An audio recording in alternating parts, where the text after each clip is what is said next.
நீங்கள் எதோ என்கிட்ட பேசணும்னு சொன்னீங்களே, சரி வாங்க நடந்துகிட்டே பேசலாம். நம்ம 2 பேருக்கும் தான் கல்யாணம்னு வீட்டில் பேசிக்கிறாங்க. ஸோ நான் கல்யாணம் பண்ணிக்க போகிறவர்கிட்ட கண்டிப்பாக இந்த முக்கியமான விஷயத்த சொல்லி ஆகணும்னு தான் கூப்பிட்டேன். சொல்லுங்கள்.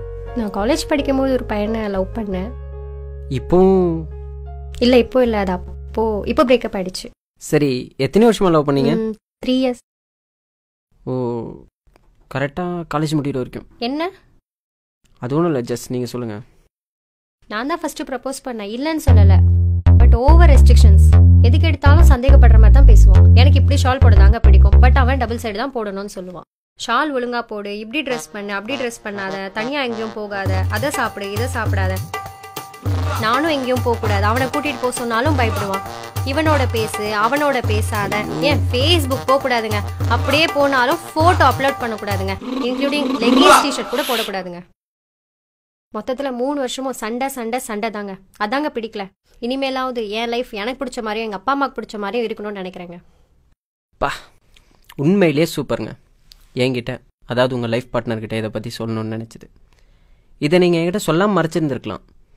பட் லைஃப் ஃபுல்லாக என்கிட்ட மறைச்சிட்டனோ, நான் உண்மையாக இல்லைன்னு நினச்சி ஃபீல் பண்ணிகிட்டே இருந்திருப்பீங்க. அப்படி தானே? இதை சொல்லிட்டா மட்டும் நம்ம ஃப்யூச்சரில் சந்தோஷமாக இருந்துட முடியுமா?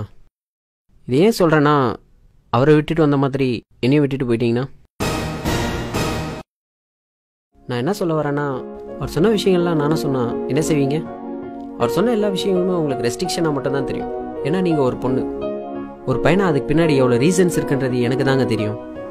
ஏன் உங்கள் அம்மா சொன்னதில்ல டபுள் சைடு ஷால் போட சொல்லி?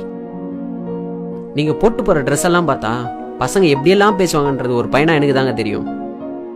நீங்கள் பார்க்குற விதம் தப்பாக இருந்தால் அதுக்கு நாங்கள் என்னங்க பண்ண முடியும்? பசங்கனாலே தப்பானவங்க தானே, தப்பா தானே பார்க்குறீங்க. பசங்களே தப்பானவங்கன்னா அப்புறம் ஏங்க அவங்கள லவ் பண்ணுறீங்க, ஏங்க கல்யாணம் பண்ணிக்கணும்னு ஆசைப்படுறீங்க? என்ன சொல்ல வரீங்க இப்போ நீங்கள்?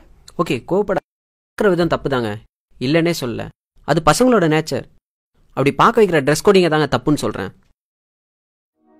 கண்டிப்பாக நீங்கள் டிஷர்ட்டோ லெகின்ஸோ போட்டு போனீங்கன்னா பார்க்குறவங்கலாம் நல்ல ஃபிகர்ன்னு தாங்க சொல்லுவாங்க. ஏன், நான் கூட சொல்லுவேன்.